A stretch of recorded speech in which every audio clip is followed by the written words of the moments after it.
Hello everyone. Welcome to the EasyPower Tuesday Refresher webinar series. My name is Jim Chastain,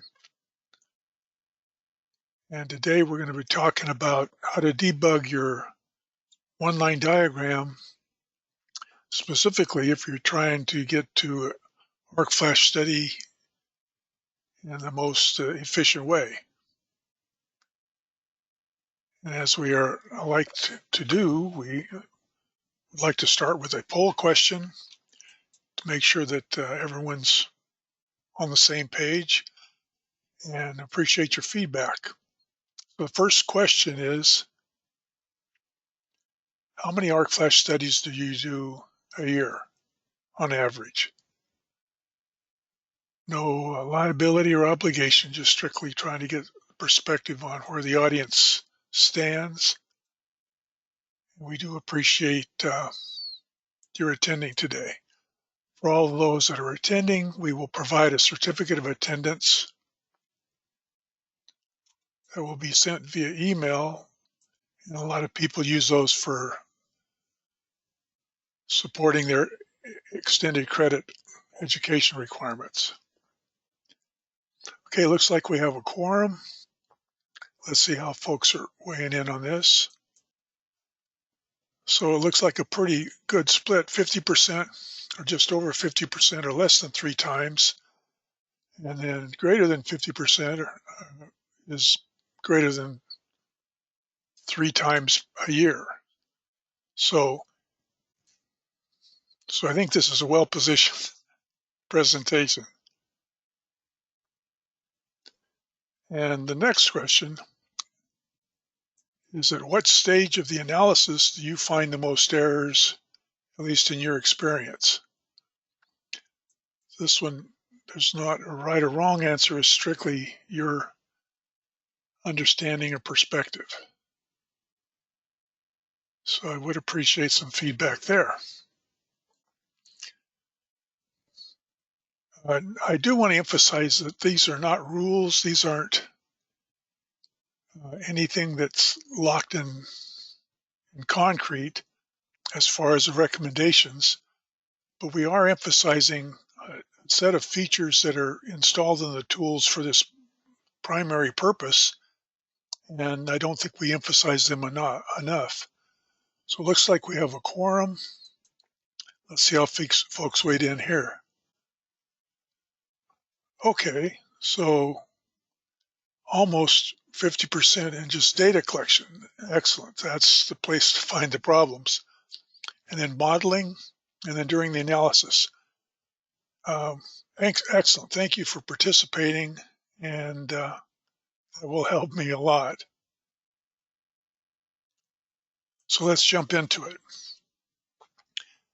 Now, I use this procedure myself, and I find when I miss a step or when I jump to a conclusion or prematurely jump to a particular phase, I end up wasting more time than I realize, because I was focused in on a particular analysis rather than making sure I didn't have any errors. So in my experience, I use this procedure and how it's been evolved by the dozens of one-lines that I have an opportunity to see. And what you'll see me emphasize is making sure that time is all the elements that affect the time of the arc are as accurate or as completely entered as possible. And so over and over again, when you're looking for results, you want to make sure you can access the time of the arc, or the time that the fault is cleared. Now, while I say that, all the old adages are true. That includes garbage in equals garbage out, haste makes waste, and like I mentioned, don't skip a step, because if you do, you're going to have to backtrack at some time down the road. So with that said, I would like to suggest for those of you that are starting to use the tools for the first time, that you start with a very simplified construction of your one line. Don't draw the whole facility in one fell swoop. Start with a very simple utility to transformer to loads, and then verify you can generate the expected outputs. In particular, you can see on your results the time of the arc, because if you can't do that on a very simple system, you're going to be wasting time significantly when you start having to dig into a complete one-line diagram. So with that aside, let's get into my procedure. As you build the one line, you really need to consider the options that are included in the tools as far as how they perform or how your expectations align with the way the tools are set up. And so for those of you that haven't accessed the options, there's two ways to get there. And I'm going to jump into EasyPower, and I'm going to open a new one-line diagram. So from a project window, which is what this is open when we're in the database edit display, at the top we have a tools menu bar, and from there you can open up the options with this pull down where we're talking about the options dialog. Or from the home tab, you can right click and select options from the selected list when you've done that. Now, we're not going to talk about all the options. We're going to primarily talk about the general category, and these are workflow related. So by default, they may not be set up the way that you would prefer, and very often I would have mine set up differently than what you have yours set up. But for starters, especially on your first one-line diagram, I suggest you really do want to have this confirm save on incomplete database dialog checkbox. And let's just kind of talk about what that means. If I come back to my one-line diagram, I'm going to go open a window.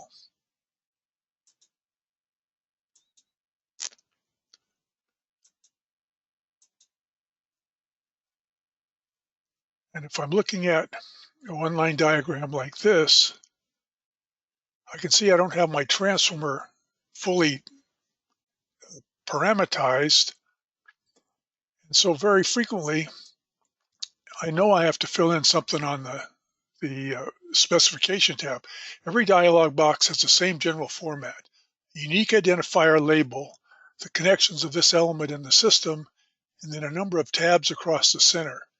Based upon what type of study we're going to do, we choose more or less of these tabs. The default opening is the specification tab, and all this information on a transformer comes from a nameplate. Well, if I haven't done this before and I don't realize there's data required on some of these other elements, I may close this window prematurely, and the tool doesn't think there's anything wrong with that. Okay, take a step back, go to my options. Now I'm going to confirm save on incomplete data. Click OK. Now when I open the transformer dialog box, without making any additional changes, it says, no, you sure you want to close this out? It's not complete. If I cancel at that point and then go look at other tabs, this red indicator tells me I need additional data. And so while I'm doing my initial one-line diagram, I think you really do want to have that option set. And we're going to talk about a couple other options while we're here. I don't auto-calculate because I want people to see when there's a calculation going on. But for sure, once you get used to the tools, you may want to set auto-calculate for your particular use. And then secondarily or thirdarily, you may want to automatically save as you're doing the construction. And this allows you to save the interval that the tool will automatically save. So again, this is especially for drawing a large one line. You may want to save it at intervals that don't interfere with what your data collection methodology is allowing. Okay, so understanding the options and having the flag whenever you um, haven't completed an input dialog box is a good place to start. Now, the second thing to be aware of when you're doing data first-time modeling is that the clarification or the classification of a bus affects a lot of the downstream results. For instance, whenever I put this one line together, the tool will install a bus between any place there's an impedance change, whether I have to call it out or not. And as it does so, it calls up from the tool set the default value of of what a bus is. And normally the default settings is the panel. So if I'm just willy-nilly putting in buses all over the place, usually they're going to end up assigned as a panel. Now that may not be correct. And if I'm using medium voltage bus or connection, this error on the right will show up. So let's see where this comes from.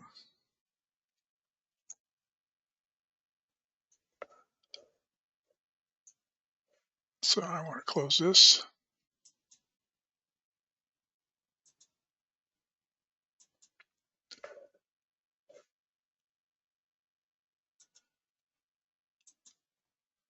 Now this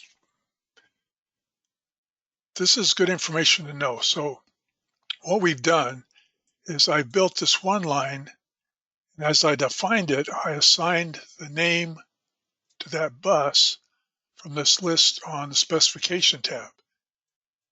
And so as I say, most often by default, this is set up at panel.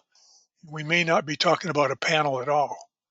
So what difference does it make? If I've set these all up as, I didn't change this from the default value, you can see they're set up as panels.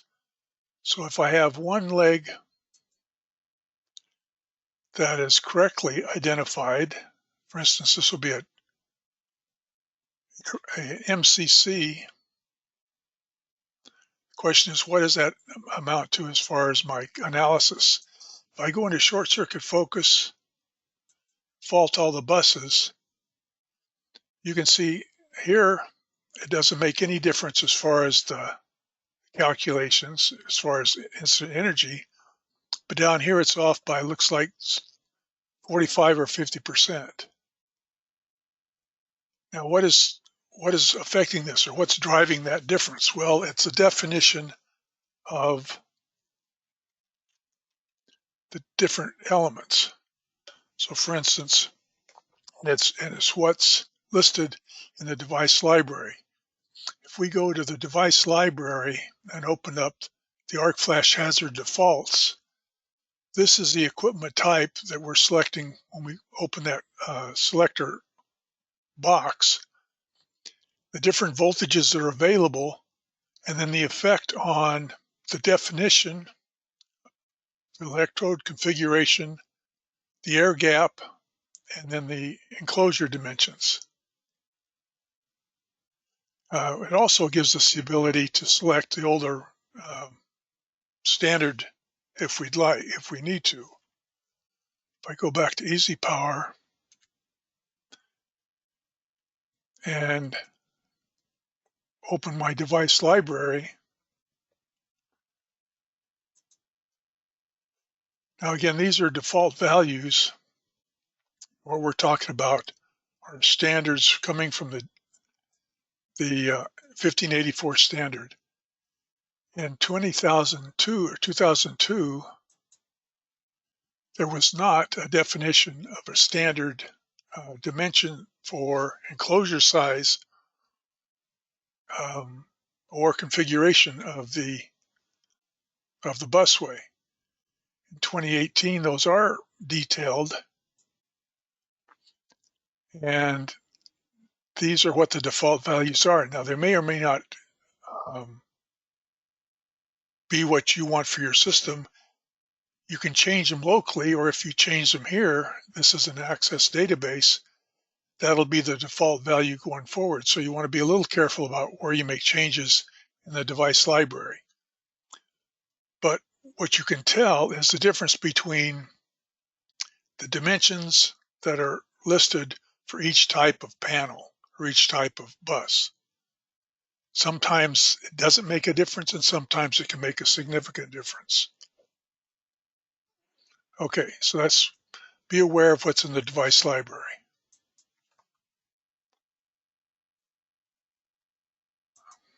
Let's close this baby down.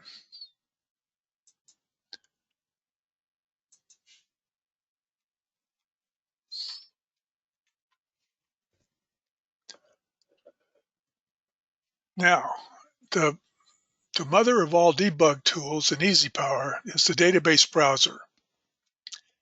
And again, there's some options that make it more useful or less so, depending upon what you're trying to do. So understanding not only how the options affect the database browser setup, but how to use it is worth spending some time playing with it, because you'll see that it's useful in more than just the timing elements, which is where I emphasize it. So I'm going to go back to let's see if I have a window open. I'm going to go back and change or look at my options again. So right click, options, and I wanted to show the effect of this. So I apologize.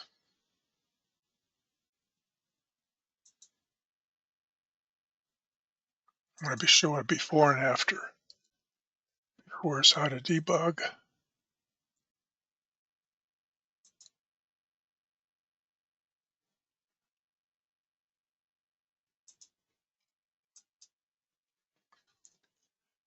Okay, if I look at my database browser for this system, I can see we have a large number of transformers, large number of MCCs, and if I look at motors, I show a significant number, but it may or may not be everything. And what I mean by that is if I go back to my database edit,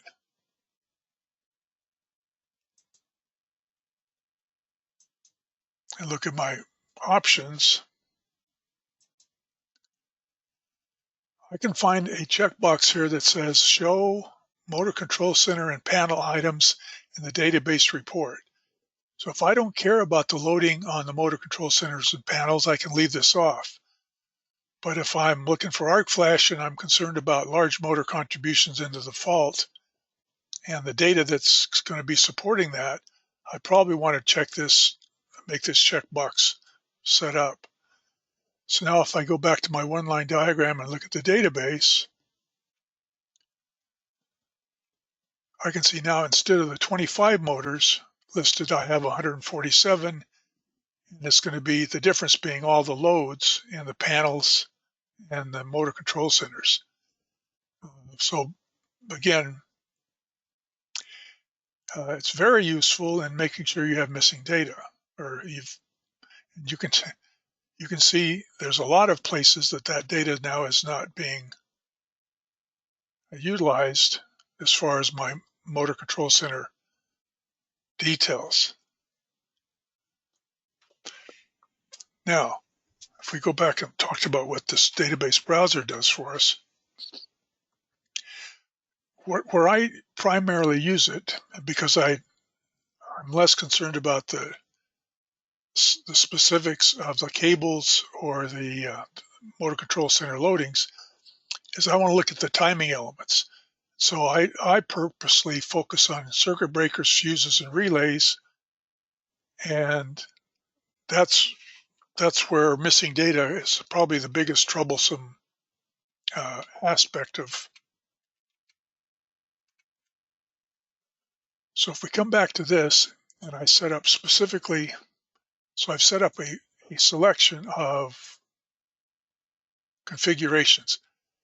this tool has, if I come up here and look at all the columns, there's dozens of columns that spread across the page that may or may not be useful on any particular type of element. But this is the whole database, and so if you can scan looking for missing fields, you can be much more efficient as far as catching missing data. But specifically, I have it set up for breakers. What I'm looking for is this particular field missing or equals to 0, because this value, the short circuit interrupt rating, comes from the data sheet, and the data sheet comes from the manufacturer's part number being matched to the part in the device library. Now, the significance of the database browser, and this works on any type of element, is rather than scan the whole list, I can just sort on and say, well, show me anything that's empty, and filter it. And so now I need to go look at these two. Now, just as a side note, these two are IEC part numbers, and if that's the way I intend to have them, then they will have no entry in this particular block. They in turn will have entries in the IEC breaking. So that's something to be aware of. Now, if I come back, return the filter,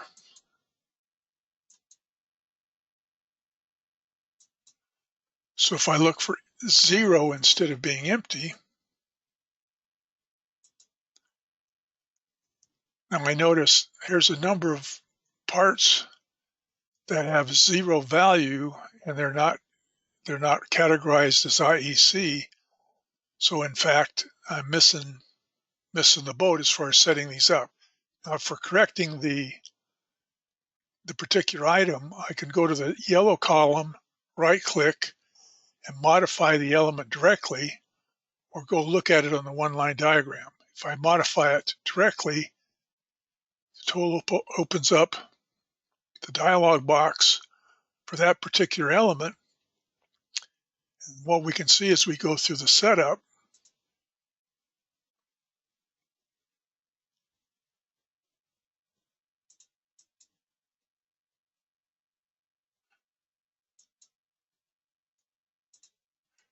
well, it's showing that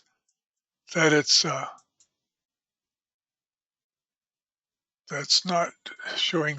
Yeah. So I just basically re-entered.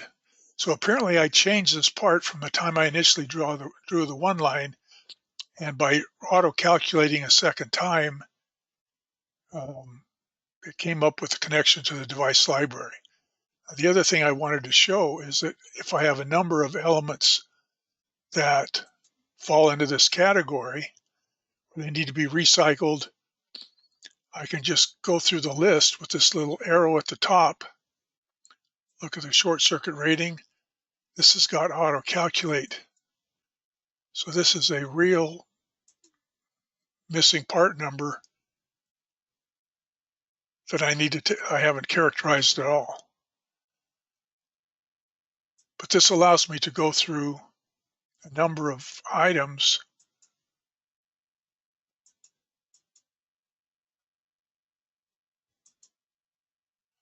and correct the entry for whatever reason in a relatively short order. It's similar to mass entry on the data. Got a note here from Joseph.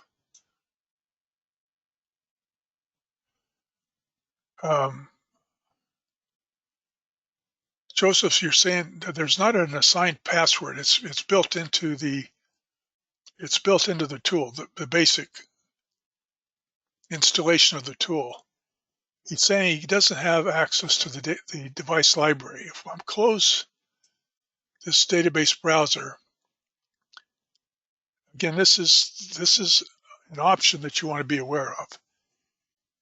Have any file open, and I locate my mouse in a white without selecting any particular device and right click and go to options.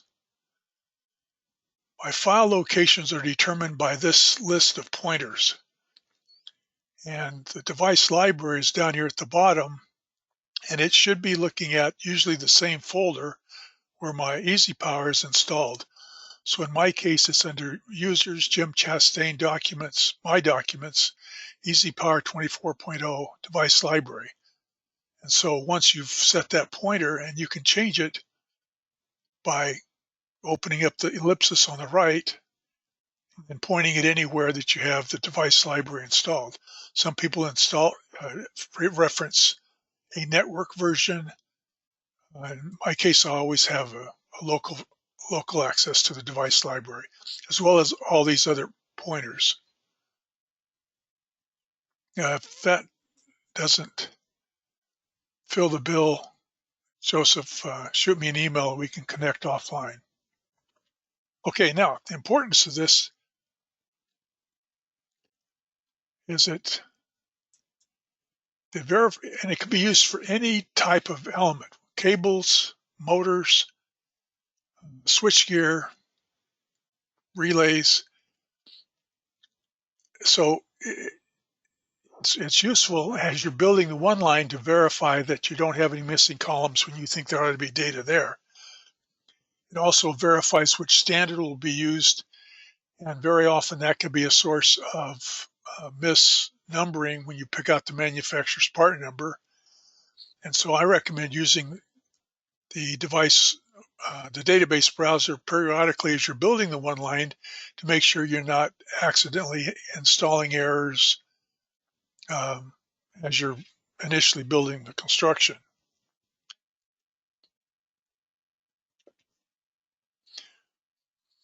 Okay, now this next one is a side step.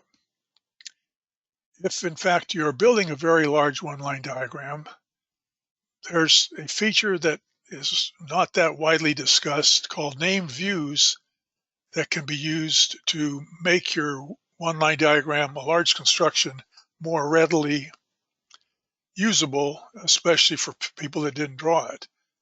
So let me go to how to debug.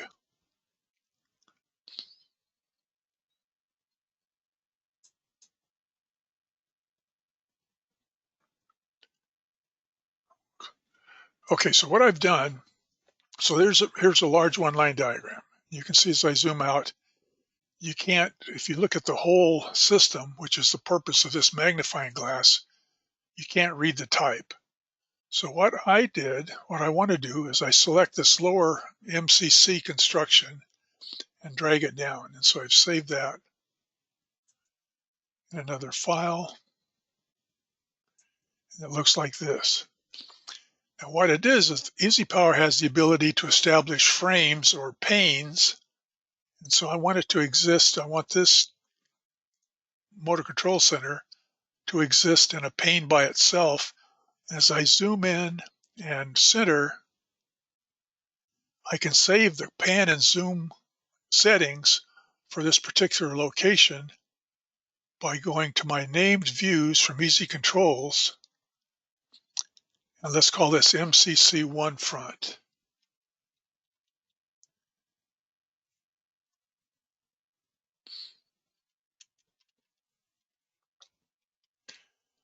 And so it saves those. So now as I go back and forth in my references,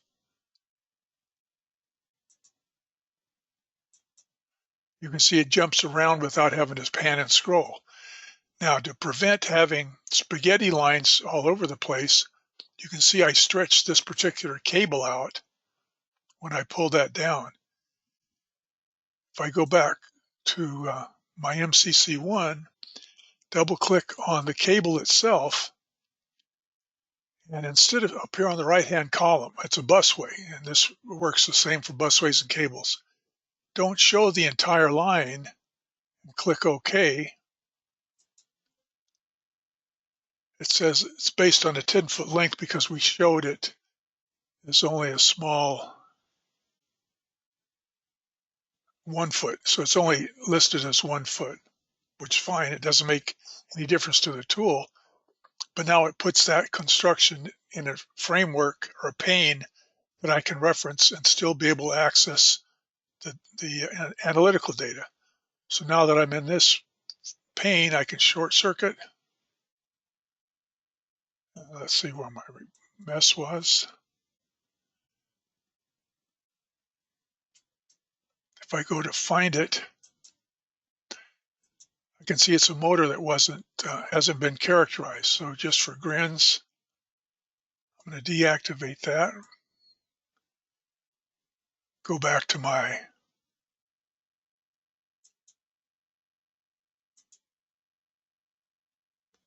named view, default to database.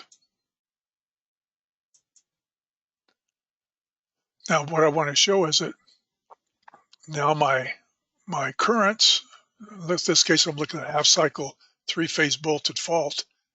I can see it for all of the system. And if I want to, I can also see it for that MCC2 that we've set up. Likewise for arc flash.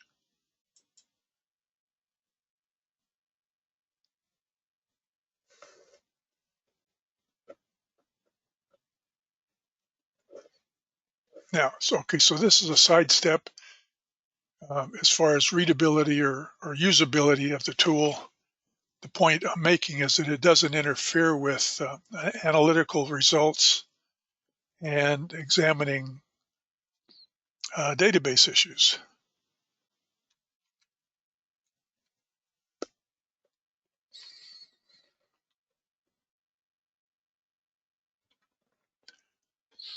Okay, so if you've survived, if you've found all the errors using the database browser and you feel like things are pretty clean, then the acid test is invoking short circuit focus, and then the tool will highlight any remaining elements that are not properly terminated or where there's inadequate data entered which were not caught in step 2. That's what we saw with my little extra motor that I had in there.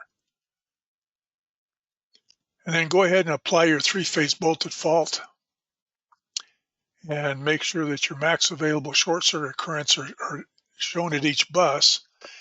And I encourage you to check on equipment duty at that point, because this will verify the device compliance to the smart duty threshold with the for every bus. What I mean by that is that EasyPower and short circuit options under the control tab allows me to set a threshold that's a negative 10% below the rating from the manufacturer's data sheet. And it will show that, it will flag as a warning in my equipment duty report. Now, if I don't want to mess with anything that's still compliant, I can set this value to 0, and the only thing that will be flagged is the underrated or over-dutied equipment. Now, the emphasis on this, or the reason this is kind of critical, is that EasyPower utilizes a calculation method called smart duty, and sometimes it's basically an adjustment for contribution current that's not necessarily felt by a bus because of downstream load participation in the fault. And so if you go into this in the helps section and look up smart duty explained, you'll get this explanation on what's going on in the system when smart duty is invoked.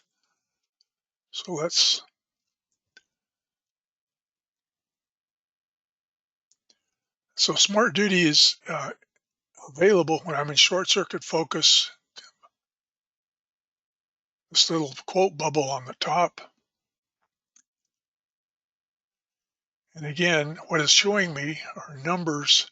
If it's a negative number, then it's still compliant, but it's within that 10% threshold. If it's a positive number, then it's being over-dutied and I need to do something before I get too far along counting on that particular device.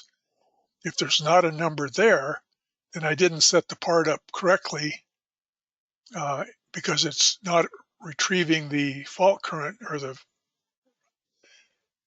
equipment duty current from the data sheet that we've set up. So there's a lot of information that comes from this. I see people that don't utilize the equipment duty calculations, and it's a mistake. The way the short circuit options that I was talking about are up here at the top, control, and here's my -10 threshold. If I zero this out, then it'll only show me anything that is in the positive range. And so if I go back and look at my results, now I can see everything that's either blank or in the positive. It's not giving me the compliant devices. Now, obviously you want a report of that, and the most accurate report comes from the rated equipment duty report. Include whatever you want to, and let's go ahead and expand it. And by doing that, you get a very comprehensive result on your list of windows. It's called equipment duty.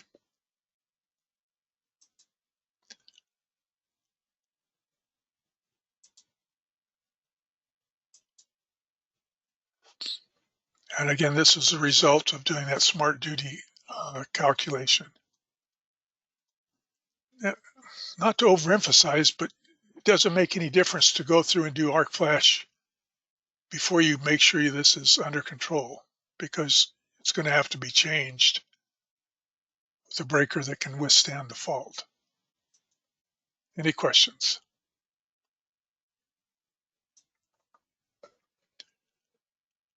Okay. Now that we've survived smart duty, it's time, again, before we start to worry about arc flash, it's time to understand whether or not we have any selective coordination issues. And the tool that gives me that in a one complete process is called sequence of events. And it has the ability to identify all buses that reflect miscoordination. And to do it, it goes something like this. I go to coordination focus, looking at current, half cycle current. I want, from my PDC options, I want to create a sequence of events report on the right-hand bottom column. All right, so I'm in coordination. I'm looking at current, half cycle, three-phase bolted fault. If I double click on one bus, fault a single bus, it'll show me the current. And if I come up here, it shows the sequence of events icon. Once I invoke that, it shows me the trip time of every device upstream of the fault. So if this bus faults, this fuse will trip in 10th of a second or 10 milliseconds. It's worth noting that this breaker doesn't trip for whatever reason. And I'm going to look at my list of reports. And so the devices that are in that fault path include that fuse that we were looking at, and then a breaker and a utility fuse that don't trip because the current's too low. So again, this is a good way to check on your sequence of events and the need for coordination for a single bus fault. If I fault in an open area, if I select an open area and fault all the buses, now my sequence of events report, excuse me, will show all the bus reports and anything is out of order, it's either a warning. Well, since it's not a required test, it's usually they're going to be warnings.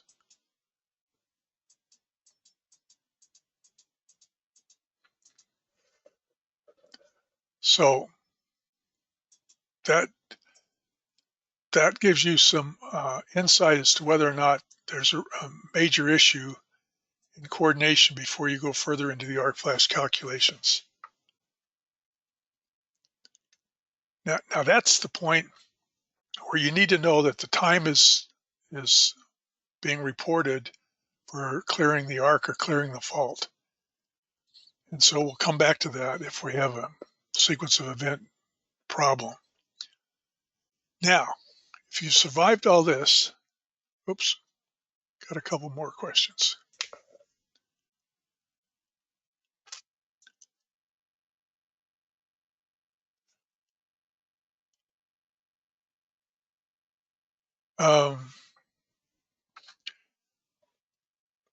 So Frank's making a reasonable suggestion.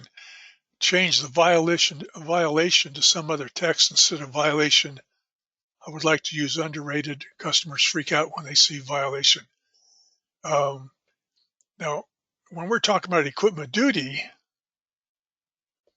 they really do need to freak out because a violation means that they won't survive the worst case fault if it were to hit the bus.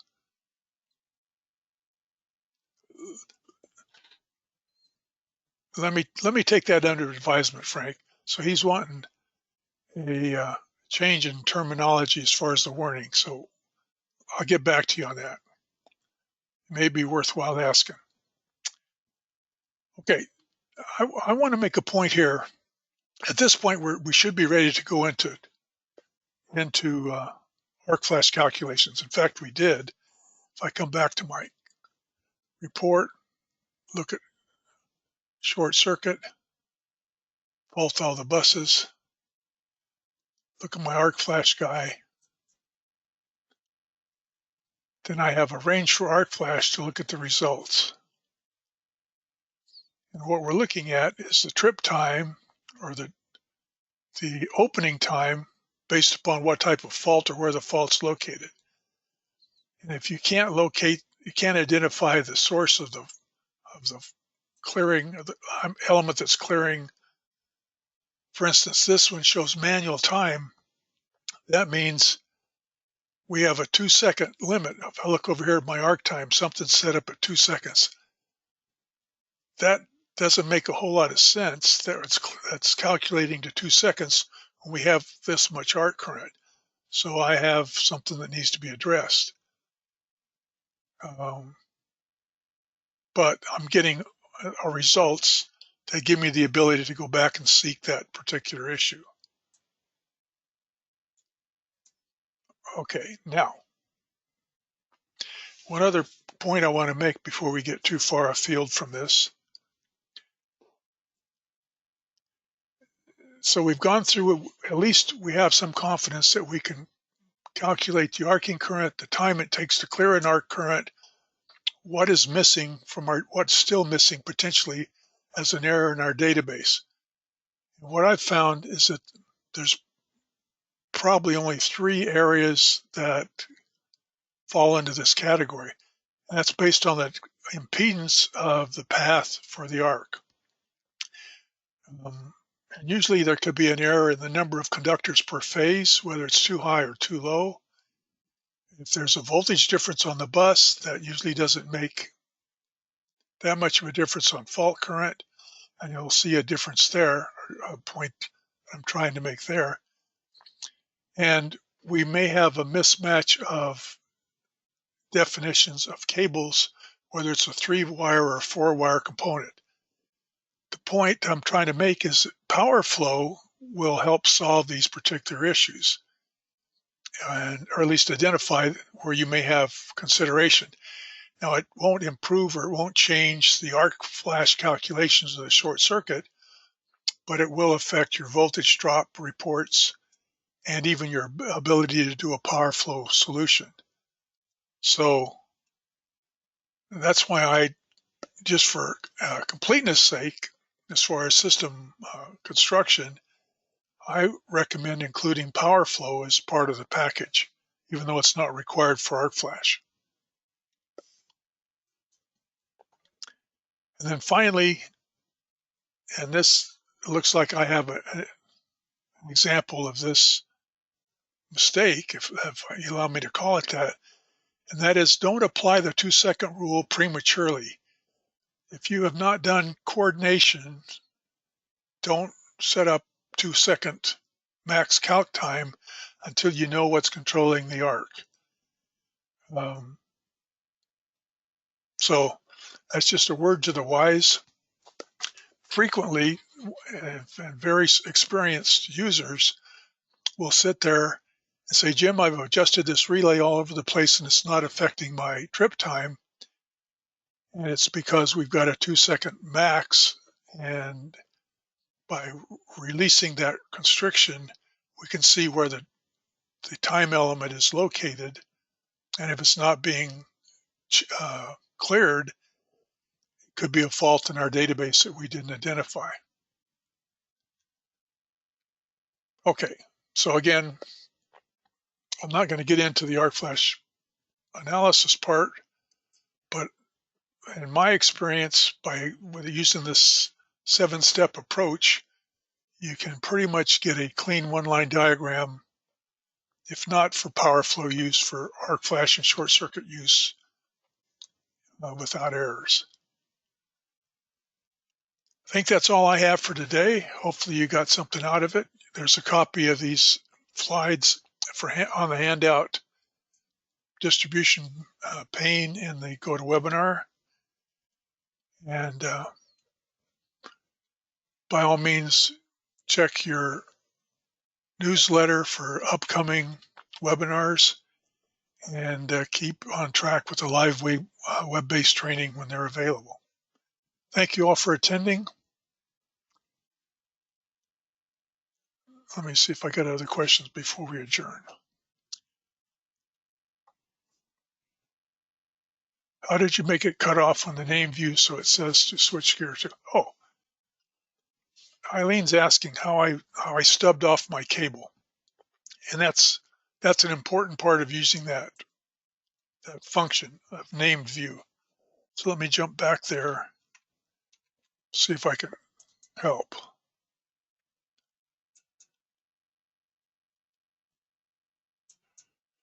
Yeah, so right now I've got a named view to MCC1. If I go to database edit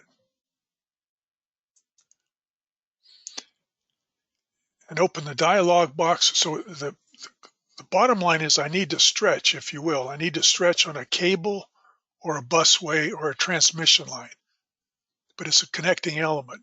And when I open the dialog box, in this case for a busway, where I characterize the features of the busway itself, on the top right-hand corner, I can show the entire length or not show the entire length. And when I uncheck this, it stubs off on both the source of the cable and the line and the load. Thank you for attending today, and we'll catch you in a couple weeks. So long.